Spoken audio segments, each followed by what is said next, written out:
Bonjour à tous. Je suis très heureux d'abord, merci à Charles-Henri de son invitation.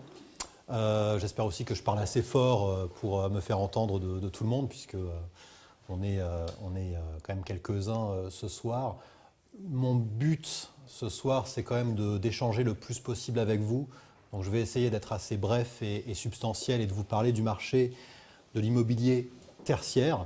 On va tout de suite focaliser sur l'immobilier tertiaire. Je veux bien parler du résidentiel, hein. J'ai des idées sur le logement également, mais en SCPI, on va parler presque uniquement, bonsoir, on va parler presque uniquement d'immobilier tertiaire, c'est-à-dire de bureaux, de commerce, qui est un marché qui est beaucoup moins médiatisé que le logement, qui n'a pas le même profil de performance. Les prix du logement en France au global ont progressé de 130% ces 10 dernières années. En immobilier tertiaire, ils ont progressé de 30%. En revanche, les loyers ont été beaucoup plus élevés, on va en parler. Et mon but, mon propos, ce n'est pas aujourd'hui de vous vendre un produit. Il y a des gens qui savent faire ça ici. Mon propos, c'est plutôt de vous raconter de façon un peu narcissique comment on travaille, en quoi consiste notre travail au quotidien et comment la performance dont tu parlais, qui est un terme qu'on applique assez rarement à l'immobilier. Qu'est-ce que c'est que la performance en immobilier? Comment ça se construit? Et je vous dis tout de suite une chose, il n'y a pas de star en immobilier. C'est-à-dire qu'il n'y a pas des gens qui savent quelque chose que les autres ne savent pas et qui créent ce que Bruno appellerait de l'alpha. Il n'y a pas d'alpha en immobilier. En immobilier, il y a les gens qui vont voir leurs locataires. Une de nos politiques, c'est on veut voir nos locataires, nos entreprises locataires, donc 5 fois par an. Ça, c'est par là que passe la performance vraiment en immobilier. C'est aussi comprendre pourquoi il faut acheter un immeuble, qu'est-ce que c'est qu'un bon locataire. Un bon locataire, ce n'est pas forcément une bonne entreprise, de la même manière, et ça Bruno le développera certainement, qu'il y a des très belles entreprises qui ne sont pas forcément bonnes en bourse, et des très bonnes entreprises en termes de cours qui ne sont pas nécessairement les meilleures en termes de compte de résultats. Donc voilà, ce que je veux, c'est vous brosser un peu quelques convictions que nous, on a sur le marché. Je vais évidemment me présenter, et présenter Primonial REM entre-temps, et puis après quoi, je serai heureux de répondre à vos questions. Pour en finir avec les principaux chiffres, Primonial REM, c'est une société qui gère aujourd'hui 3,25 milliards d'euros en immobilier. C'est pas forcément, enfin il faudrait pouvoir comparer à quelque chose, mais pour vous donner un ordre de grandeur, l'année dernière, en 2013, nous avons investi 1,3 milliard d'euros sur le marché de l'immobilier français, c'est-à-dire qu'on a acheté pour 1,3 milliard de bureaux ou de commerces ou de cliniques. Le marché global en France, c'est-à-dire l'investissement total national en immobilier tertiaire, c'est 16 milliards. Donc c'est-à-dire qu'on a fait 7% du marché de l'immobilier français et on a notamment conclu l'acquisition la plus importante, significative en termes de taille, qui est l'acquisition d'une tour pour 450 millions d'euros en 2013. Donc on est un des opérateurs les plus significatifs sur ce marché-là, pas tellement parce qu'on est des génies ou des stars, mais parce que une des caractéristiques du marché de l'immobilier actuel, c'est qu'on a affaire à des vendeurs endettés qui vendent leur immobilier, et cet immobilier est acheté par des acteurs en fonds propres, des acteurs qui ont du cash, qui ont de l'argent. D'accord ? Nous, notre grande force en SCPI, je vais vous décrire un peu le fonctionnement de la SCPI, c'est qu'on ne s'endette pas pour acheter nos immeubles, on collecte. Et on n'a pas besoin, quand on veut acheter un immeuble de bureau à 100 millions ou 200 millions d'euros, on n'a pas besoin de faire le tour des banques. On a simplement besoin de mettre en rapport, et c'est bien ça tout l'enjeu, de mettre en rapport les souscriptions des investisseurs, des épargnants, et puis on appelle le pipeline, c'est-à-dire le flux d'immeubles sur lesquels on est en exclusivité et sur lesquels on signe les acquisitions. On gère aujourd'hui 12 fonds immobiliers. Ceux qui nous intéressent aujourd'hui, ce sont les SCPI, Sociétés civiles de placement immobilier. On va décrire un peu le fonctionnement. Et il y a 20 000 associés, 20 000 clients pour l'ensemble de nos 12 fonds. Alors, Charles-Henri, tu as mentionné le fait qu'on était effectivement premier collecteur premier collecteur sur le marché.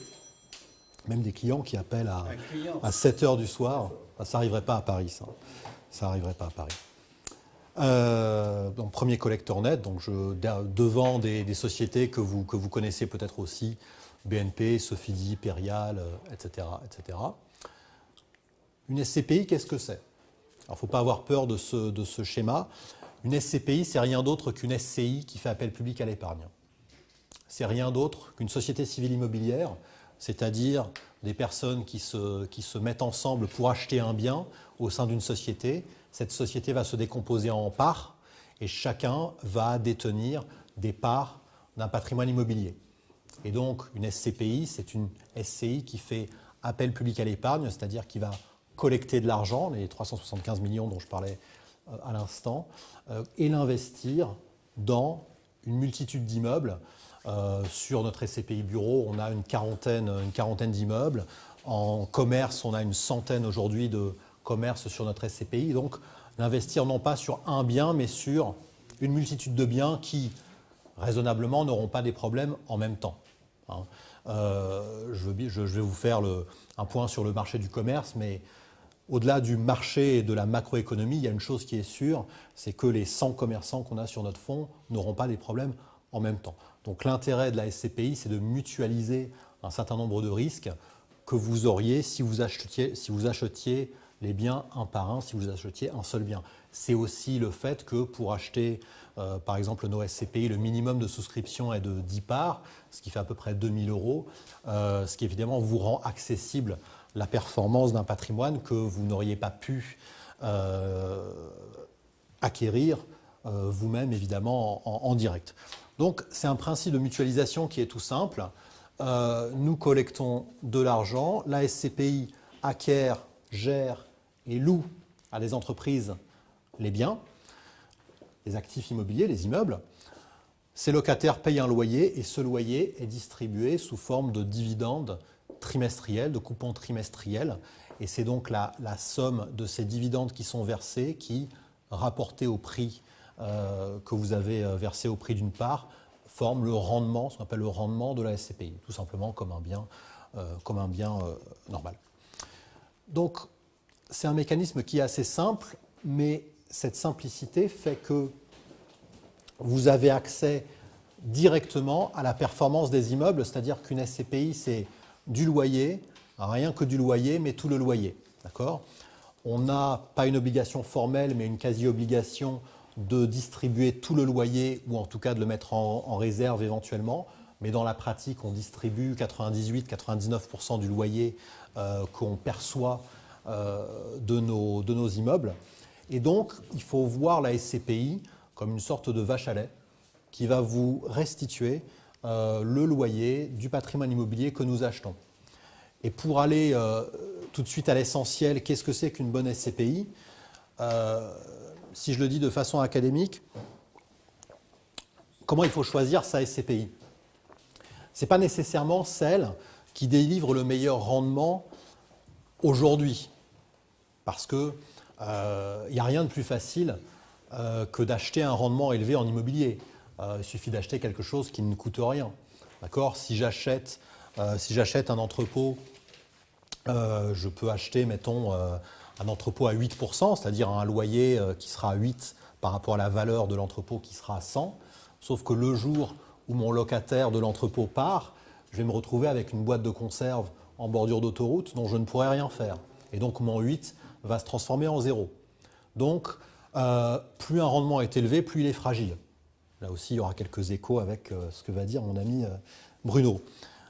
L'important, c'est d'acheter en SCPI le patrimoine avec lequel vous avez envie de vous marier, c'est-à-dire de rester 10 ans, 15 ans, ou pour l'éternité bien sûr, mais un patrimoine qui vous paraît, vous, susceptible à la fois de ne pas s'effondrer en termes de valeur, voire de progresser, mais aussi d'attirer des entreprises. Il faut quand même se poser la question, si j'étais une entreprise, où est-ce que j'aimerais avoir mes bureaux ? Parce que c'est quand même fondamentalement ça, la question qu'il faut se poser sur le marché de l'immobilier tertiaire. D'accord ? Et c'est ça et donc je vais vous dire un peu quels critères nous on a pour sélectionner nos immeubles. L'avantage d'être un acteur comme Primonial, c'est que sur les 16 milliards d'euros dont je vous ai parlé d'investissement en 2013, on a vu passer sur notre table à peu près l'équivalent de 13 milliards d'euros. C'est-à-dire que 90% des immeubles à la vente aujourd'hui, on les audite, on les auditionne, on les sélectionne si vous voulez. Pour vous donner un peu une aperçu de notre quotidien, c'est qu'on reçoit à peu près 300-350 dossiers immeubles à la vente par an. Et ces 350 dossiers, on va les descendre sur 3 critères principaux qui sont l'emplacement évidemment. Est-ce que l'immeuble est un emplacement qui est accessible par les transports en commun, un emplacement qui fait que les salariés peuvent facilement s'y rendre? Est-ce qu'il y a de la visibilité quand on parle de commerce? Est-ce que c'est adossé à un hypermarché qui va, une surface alimentaire quelconque qui va drainer de la clientèle et donc permettre que le commerce vive, etc. Donc la localisation. Deuxième critère, la qualité du locataire, le mec qui est dans l'actif. Parce qu'effectivement, il ne faut pas qu'il fasse faillite, il faut qu'il ne soit pas un loyer qui soit trop important dans son chiffre d'affaires, parce que sinon il va partir. Il faut qu'il ait signé un bail qui nous convienne. C'est un bail, c'est un contrat entre le locataire, entre le bailleur et le preneur, entre le locataire et nous. Donc un bail qui soit sur des termes réalistes. Quand vous achetez une bijouterie, ce n'est pas la même chose que quand vous achetez un coiffeur. Un bijoutier, il a juste un vendeur ou une vendeuse à payer, il a très peu de charges. Le loyer, ce n'est pas la même chose dans son modèle économique qu'un coiffeur qui a 5-6 coiffeurs à payer, beaucoup plus de charges et pas la même place pour le loyer dans son chiffre d'affaires. Donc comprendre ce que c'est que comprendre l'économie du locataire, comprendre s'il est en bonne santé financière, lui décerner un peu sa note en termes de locataire. Et je vous dis tout de suite une chose, c'est que ce n'est pas les meilleures entreprises qui font les meilleurs locataires. Un de nos plus gros locataires, par exemple, qui doit avoir 3-4% du loyer sur un de nos fonds, c'est Natixis, qui n'est pas formidable sur le plan action, enfin en tout cas qui a un prix d'action qui a un peu baissé, mais qui en termes de locataire est parfait parce qu'il y a un coût de déménagement qui est très important pour une entreprise de cette taille-là. Ce sont des gens qui savent négocier un bail institutionnel. C'est un peu l'équivalent quand on fait, je ne sais pas si vous faites du cellier ou du duflo, mais c'est un peu l'équivalent de la mamie. Du locataire qu'on veut avoir sur un cellier, sur un duflo. C'est-à-dire non pas le jeune couple qui démarre, mais je dirais la personne expérimentée qui est là pour longtemps et qui va payer son loyer sans avoir une incitation à se déplacer. Donc un locataire qui paye, tout simplement. Et troisième critère après l'emplacement et le locataire, c'est la qualité du bâti, la qualité physique de l'immeuble, l'adéquation aux fameuses normes, pas seulement aux normes environnementales, mais aux normes handicapées, etc., aux fameuses normes. Est-ce que c'est un bâtiment qui, en termes de charge, coûte beaucoup? Est-ce qu'il y a des ampoules basse consommation? Est-ce que la qualité du bâti fait que, je dirais, il y aura une obsolescence rapide ou lente de l'immeuble? Pour vous donner un ordre de grandeur, un immeuble, si on ne fait rien, au bout de 30 ans, il vaut 0. La durée d'amortissement d'un immeuble, c'est 30 ans. Voilà. Donc, il faut tous les ans remettre à jour, si j'ose dire, l'immeuble. Nous, on provisionne par exemple 5% des loyers annuellement pour faire les travaux de remise à jour, parce que ce n'est pas en faisant les travaux d'un seul coup qu'on va vraiment augmenter la valeur d'un immeuble. C'est justement par un suivi permanent. Voilà un peu les critères selon lesquels on achète nos immeubles. Et il y aura des photos plus tard qui vont vous montrer ce qu'on achète pour incarner un peu ce que je viens de dire. Le marché de l'immobilier d'entreprise, il faut bien voir que moi je dis souvent, l'immobilier, c'est un refuge, mais ce n'est pas une île. C'est-à-dire qu'évidemment, les entreprises locataires, elles sont dans une économie, elles subissent la crise comme tout le monde. Alors comment est-ce qu'il a évolué récemment ce marché de l'immobilier locatif? Parce qu'il n'y a personne, enfin moi en tout cas je ne dirais jamais l'immobilier de tertiaire protège de la crise, etc. Non, ce n'est pas ça. C'est que le marché de l'immobilier tertiaire aujourd'hui, de l'immobilier de bureau, de commerce, ce n'est pas un marché en crise aujourd'hui, mais je dirais que c'est un marché de crise. C'est-à-dire que les immeubles qui vont attirer les entreprises sont les immeubles qui vont permettre aux entreprises de faire des économies. Typiquement, des grandes entreprises On a acheté récemment un des sièges de Sanofi, fameux laboratoire parisien. Ce sont des gens à qui on a beaucoup discuté sur leur politique immobilière. Et clairement, ce sont des gens qui sont dans une logique de rationalisation. Il faut voir que l'immobilier, c'est le deuxième coût, après les salaires bien sûr, dans n'importe quelle entreprise, c'est le deuxième coût. Et donc quand vous passez de 25 mètres carrés par salarié à 20 mètres carrés par salarié, vous faites des économies qui sont substantielles. Et donc une politique immobilière, c'est absolument vital pour une entreprise, notamment une entreprise de grande taille. Aujourd'hui, très clairement, le marché il n'est pas alimenté par des PME qui prennent des mètres carrés, qui grandissent. Il est alimenté par des grandes entreprises qui, pour des raisons de rationalité financière, pour le dire élégamment, pour des raisons de couper les coûts, commencent par couper les coûts de l'immobilier et donc vont aller typiquement dans la première couronne parisienne, dans des villes comme Boulogne, dans des villes comme Montreuil, alors qu'elles étaient auparavant à Paris Intramuros ou à La Défense, etc. etc. D'accord ? Donc c'est d'abord un marché qui est alimenté à 80%, qui est alimenté par des grandes entreprises qui rationalisent. De la même manière que vous avez tous vu les grandes enseignes, les Carrefour, etc., revenir en centre-ville, revenir vers leurs clients pour être justement compétitifs, parce que attendre que les clients viennent vous chercher en voiture dans les grands hypermarchés de périphérie, ça ne marche plus. Il faut revenir vers les clients. Donc c'est un marché qui est alimenté, l'immobilier tertiaire, aujourd'hui par justement ces difficultés économiques qui correspondent à un immobilier un peu spécifique. D'accord ? Et donc aujourd'hui, on sait, vous le savez, puisque vous êtes ici, que l'immobilier attire beaucoup, beaucoup d'argent. Tu as peut-être parlé, Bruno, de la crise récente des pays émergents qui a fait que beaucoup d'investisseurs internationaux se sont remis sur l'immobilier européen, etc. C'est une valeur qui attire beaucoup parce que c'est un actif réel. Mais la source de performance, comme tu disais, c'est quand même le marché locatif. C'est quand même la santé des entreprises locataires qui est ce qu'on doit chercher. D'accord ? Alors, une fois qu'on a dit ça, on va passer à la partie un peu ludique, ludique pour moi, en tout cas incarnée, c'est qu'est-ce qu'on achète à partir de ces constats pour délivrer ce qu'on veut délivrer en termes de performance. Et ce sera la première et la seule fois où je parlerai de performance aujourd'hui, mais délivrer, je dirais, du 5+, en termes de rendement, comme je vous le disais. Alors, qu'est-ce qu'on achète aujourd'hui ? Nous, sur le bureau, on est, je vous le disais, sur des acquisitions qui sont essentiellement des acquisitions. D'abord, on n'achète que des immeubles pleins. Ça, c'est un point important. On n'achète pas des choses vides pour les remplir après, parce qu'aujourd'hui, le marché est trop difficile pour ça.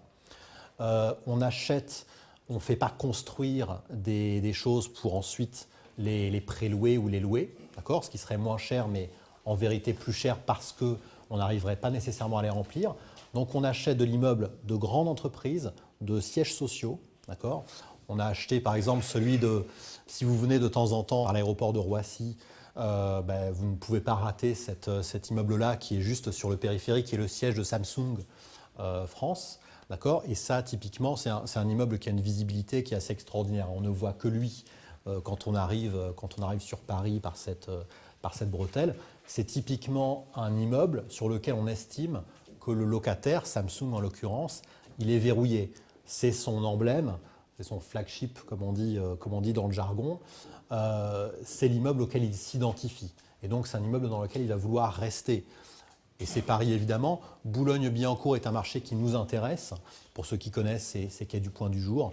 Entreprise intéressante, c'est Atlantis TV qui fait la post-production de toutes les émissions télé que vous connaissez. Ça, c'est un immeuble qui s'appelle l'OKB, qui est au Kremlin-Bicêtre, donc vraiment la bordure de Paris. On n'achète pas trop Paris Intramuros aujourd'hui parce qu'on estime que c'est trop cher. On achète plutôt des communes de périphérie, Boulogne, Kremlin-Bicêtre, Montreuil, etc. Là, on peut acheter à 6,5% et restituer en part de SCPI du 5%. Donc nos principaux locataires, ça va être des gens comme Sanofi, comme Samsung, comme Young et Rubicam, comme Ubisoft, comme Crédit Agricole, comme Natixis, dont je vous ai parlé. Donc plutôt des grandes entreprises cotées, etc., qui ont cette politique de sièges sociaux et cet attachement-là. Donc mauvaise nouvelle, entre guillemets, c'est que c'est des gens qui ne vont pas bouger. La bonne nouvelle, c'est que c'est des gens qui ne vont pas bouger. Et nous, c'est ce qui nous paraît important, bouger au sens déménager. Nous, c'est ce qui nous paraît important d'acheter dans cette période-là. Et si jamais il y a une détente économique, là, il sera peut-être temps d'acheter l'immobilier pour PME. Pour nous, ce n'est pas encore, d'après nous, le moment. Si je bascule sur un autre type de marché, qui est le commerce, c'est autre chose. Ce n'est pas les cycles économiques des entreprises. Le commerce, c'est la consommation. D'accord ? Donc c'est un autre marché, le petit commerce, le commerce. Et c'est un marché, là encore, qui n'est pas un marché en crise, mais qui est un marché complètement transformé par Internet, par le fait que les gens prennent de moins en moins leur voiture pour faire leurs courses, en tout cas dans les très grandes agglomérations. Vous avez vu récemment peut-être que Dia avait décidé de fermer ses activités en France. On a moins dit que dans la foulée, Carrefour avait acheté l'ensemble des magasins Dia. Ils l'ont annoncé, vous pouvez le googliser, ils l'ont annoncé il y a 3 jours. Là encore, ça veut dire quoi? Ça veut dire que de plus en plus, si vous l'avez, je pense que vous l'avez remarqué, vous ne consommez pas de la même façon et dans les mêmes endroits. C'est-à-dire que maintenant, les enseignes reviennent vers les centres-villes. Alors, pas dans toutes les villes. Je sais qu'il y a des villes qui sont dépendantes du Leclerc du coin, du Carrefour du coin, etc. Mais de plus en plus, quand les centres-villes se boboisent, parce que ça correspond quand même à ça, eh bien, il y a des petits formats commerciaux qui fleurissent. C'est les Dailymonop, c'est les Carrefour Market. Auchan fait quelque chose qui s'appelle les A2 pas. Et ça, pour nous, c'est le commerce qui est le plus intéressant. C'est le commerce qui correspond au désir du consommateur d'avoir un peu plus de proximité, de ne pas avoir besoin de prendre sa voiture pour faire les courses et pour les 15 prochains jours. Donc, si vous regardez vous-même comment vous consommez, clairement, vous ne consommez pas de la même manière. Et puis, Internet change quand même pas mal les modèles. Donc, on va être beaucoup, par contre, sur du centre-ville et sur des petits formats. Et la moitié, par exemple, des boutiques qu'on a achetées sur notre SCPI de commerce, elles ont une taille inférieure à 100 mètres carrés. Donc, c'est vraiment des petites choses. Donc, nous, on croit au commerce de proximité dans des villes qui s'y prêtent avec une population relativement riche au centre-ville. Alors, les actifs plaquettes qu'on a, celui-là est assez intéressant, c'est le Darty de la place de la Madeleine à Paris. Je ne vous fais pas l'injure de vous demander si vous connaissez la place de la Madeleine à Paris. C'est un actif qui nous a été vendu par la mairie de Paris. Ça appartenait à la mairie de Paris. C'est en sous-sol, quand vous arrivez place de la Madeleine, vous sortez du métro et vous êtes directement, il y a une sortie du métro qui donne directement sur le Darty. Comme c'est un sous-sol, ça vaut moins cher que si on avait acheté le Sephora qui était juste au-dessus sur la place de la Madeleine. On l'a acheté à 6,5. Mais nous, en tant que professionnels, on est très contents. D'abord, on estime que Darty, c'est un bon locataire. On estime qu'avoir 1400 mètres carrés de foncier de surface au centre de Paris, place de la Madeleine, si jamais Darty partait, ce qui n'est pas prévu, on serait très heureux de chercher une boîte de nuit, un magasin de bricolage, une salle de sport qui puisse prendre cette surface-là. Donc, en commerce, parfois, on va avoir envie que le locataire parte pour pouvoir changer de commerce et basculer sur un loyer un peu plus élevé, sur une création de valeur un peu plus offensive. Là, je vous montre un peu les actifs les plus. Alors, je vais vous montrer un actif très central. C'est à Saint-Sulpice, c'est une pâtisserie qui s'appelle Gérard Mulot. Je ne sais pas s'il est présent dans la région, mais c'est un pâtissier qui a le vent en poupe. Maintenant que les pâtissiers sont des stars, pour le coup, des vraies stars, contrairement aux gérants de SCPI qui ne le sont pas encore, quand même pas exagéré. Et un autre type d'opération qu'on fait, c'est ce qu'on appelle des externalisations, c'est-à-dire quand une grande enseigne du type la boucherie, on a également des Quick, des courtes pailles, nous vend ses murs. Vous savez que pour une enseigne de restauration en l'occurrence, donc la boucherie, c'est des restaurants de viande qui sont, j'imagine, que certains d'entre vous connaissent. Pour ces enseignes-là, il va être très intéressant de vendre leur patrimoine immobilier à des gens comme nous. D'abord parce que gérer l'immobilier, ce n'est pas leur boulot, et donc on estime qu'on doit pouvoir le gérer de façon plus efficiente. Ensuite, parce qu'ils vont pouvoir dégager en vendant ces murs du cash, de l'argent, pour pouvoir acheter d'autres restaurants et faire progresser ainsi leur modèle économique, donc servir de relais de financement. Et donc ça nous permet, nous, d'acheter ces restaurants en bloc, comme un portefeuille, alors qu'on les aurait payés plus cher si on les avait achetés au détail, c'est-à-dire un par un. Ça, c'est aussi ce que notre taille nous permet, c'est de parler directement à des enseignes comme la boucherie, comme Courtepaille, comme Peugeot en bureau, on va le voir plus tard dans l'année. Donc parler directement à des enseignes pour en fait les accompagner dans leur stratégie immobilière. Alors ça, c'est quelques enseignes qu'on a dans notre SCPI. On a Decathlon, on a Carrefour Market, hein, les fameux formats dont je vous parlais. On a La Halle, Castorama, Darty, mais là encore, on en a une centaine. Donc je ne vais pas vous les détailler tous. On travaille avec pas mal d'enseignes nationales.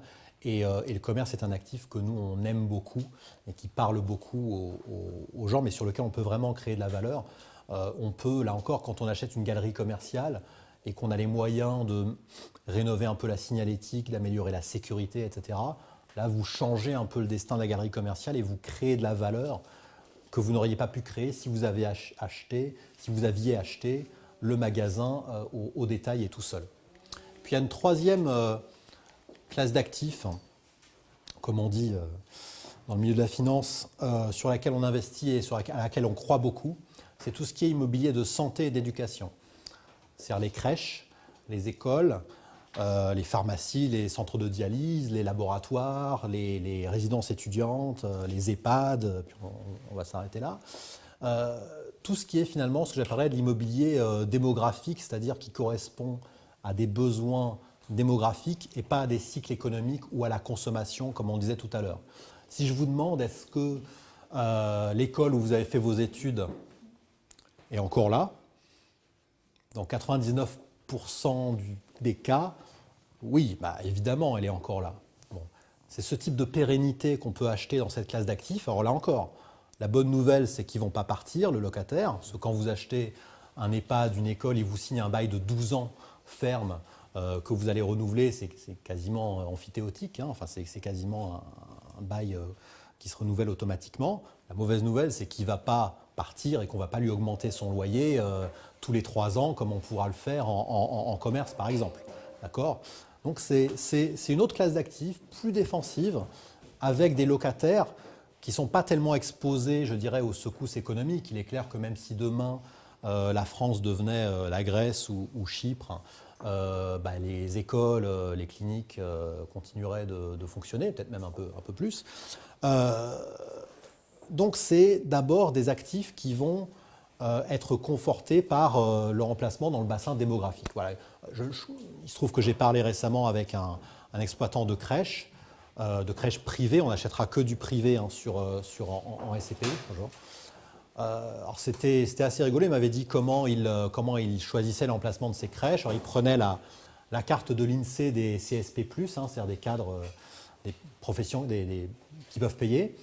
Il prenait la carte de l'INSEE des enfants de moins de 3 ans, hein, quand même les endroits où il faut des enfants, et il substituait la carte politique. Alors c'était à Paris en l'occurrence, hein, parce que je trouve que c'était celui qui exploitait la crèche où sont mes enfants, et il substituait la carte politique, hein, puisque les mairies qui ne correspondaient pas à la sensibilité politique, les arrondissements qui ne correspondaient pas à la sensibilité politique de la mairie de Paris étaient moins dotés en crèche publique. Bon, ça c'est une petite subtilité. Mais surtout, le point important, c'est qu'il avait une visibilité énorme sur en fait son marché. Et une fois qu'il avait trouvé le bon local de crèche, et c'est un secteur qui manque énormément de locaux, hein, une fois qu'ils avaient trouvé le bon local, ils n'avaient pas de problème pour trouver un financement par les banques. Enfin, ils pouvaient vraiment faire tourner son modèle économique. Ils savaient qu'il y aurait une clientèle pour lui. D'accord ? Donc voilà, c'est une classe d'actifs un peu différente, on va l'incarner un peu.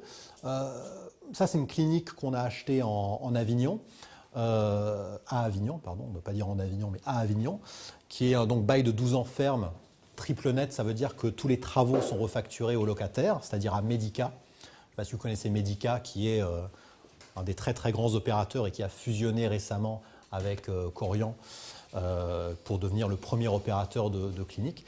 Donc, et de tout ce qui est résidence pour ce qu'on appelle le médico-social et le soin. Donc, clinique neuve, construite, livrée en 2006. SSR, ça veut dire soins de suite et réadaptation. C'est une clinique SSR, c'est-à-dire soins de suite et réadaptation. En gros, c'est pour les accidentés. Si vous cassez la main, vous pouvez aller là, etc. Enfin, c'est un modèle un peu médical qui marche extrêmement bien. Et là encore, une clinique une fois qu'elle est là, elle n'a pas tellement à s'inquiéter, je dirais, de son chiffre d'affaires. L'important, par contre, c'est d'acheter dans des conditions qui ne l'étranglent pas, et c'est de faire les travaux, parce qu'une clinique, ça ne peut pas s'évacuer. Hein, c'est 7 jours sur 7, 24 heures sur 24.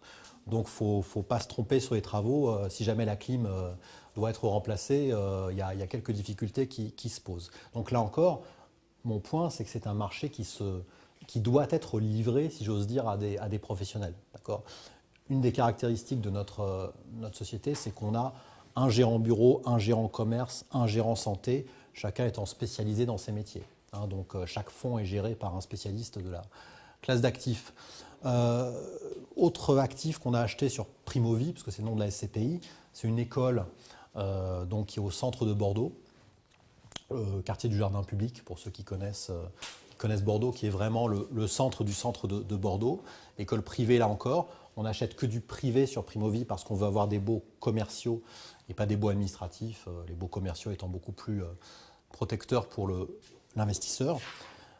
Et enfin, alors on a une vingtaine d'actifs sur Primovie. Je vous donne quelques échantillons présentatifs. Hein. On a 4 crèches. Et là encore, nous, on a une très forte conviction sur les crèches. Et si vous allez sur le site internet de la Fédération des entreprises de crèches, vous verrez que leur premier besoin, c'est de trouver des locaux. D'accord ? C'est vraiment quelque chose de crucial pour eux. Et ce qu'on essaie de mettre en place aujourd'hui, c'est de contractualiser avec des promoteurs qui vont construire des crèches. On va les acheter et fournir le locataire, d'accord ? Et justement, participer un peu à l'économie de ce secteur qui est tellement important pour tout le monde. Hein. C'est évident qu'il y a un besoin énorme de places de crèche en France. Participer un peu à ce secteur dans le modèle économique en étant justement investisseur, en sécurisant le promoteur qui sait qu'il y aura quelqu'un pour acheter et en amenant les locataires, c'est-à-dire les entreprises de crèches privées. C'est quelque chose qui est en train de se développer énormément et sur lequel on a d'ailleurs fait un partenariat. Alors, je ne sais pas si cette association est très implantée dans la région, mais avec les apprentis d'Auteuil. Je ne sais pas si vous connaissez, qui s'appelait auparavant les orphelins d'Auteuil, qui s'appelle maintenant les apprentis d'Auteuil, qui est une fondation nationale qui a 200 établissements en France. Justement d'aide aux familles, qui ont du mal à élever leurs enfants, aux apprentis, aux enfants qui sont dans le besoin, aux orphelins, etc. Donc on a fait un partenariat avec eux, on va leur acheter des crèches, on va faire une action de mécénat. Donc c'est vraiment quelque chose qui va s'inscrire dans la durée. Donc pour conclure et passer la parole à la vraie star qu'est Bruno, voilà. Nous on a, je vous ai dit tout à l'heure que il fallait acheter une SCPI pour son patrimoine et qu'un bon patrimoine, c'est un patrimoine avec lequel on a envie de se marier. Ça implique donc qu'on reste dans la durée, c'est-à-dire qu'on n'achète pas des SCPI pour les revendre dans 2 ans, dans 3 ans. Il faut bien voir une chose, c'est qu'aujourd'hui, Primonial collecte énormément d'argent, mais acheter un immeuble, ça prend 3 mois. Et vendre un immeuble, ça prend 6 mois au plus vite. D'accord ? Donc il ne faut pas voir la SCPI comme un actif, comme un placement qu'on va arbitrer de façon arbitraire, ça rime. Et c'est pour ça que c'est un actif qui doit être conseillé et piloté, je dirais, par des gens. Voilà. C'est plus liquide que l'immobilier que vous pourriez acheter comme ça en direct. Ce n'est pas un placement financier. Le placement financier, c'est autre chose, on va le voir maintenant. Mais c'est un actif qui, quand on l'achète pour ce qu'il est, c'est-à-dire une vache à lait de loyer qu'on va garder dans la durée pour son patrimoine, tient ses promesses. Voilà. Et donc je vais laisser la parole sur cette conclusion à Bruno.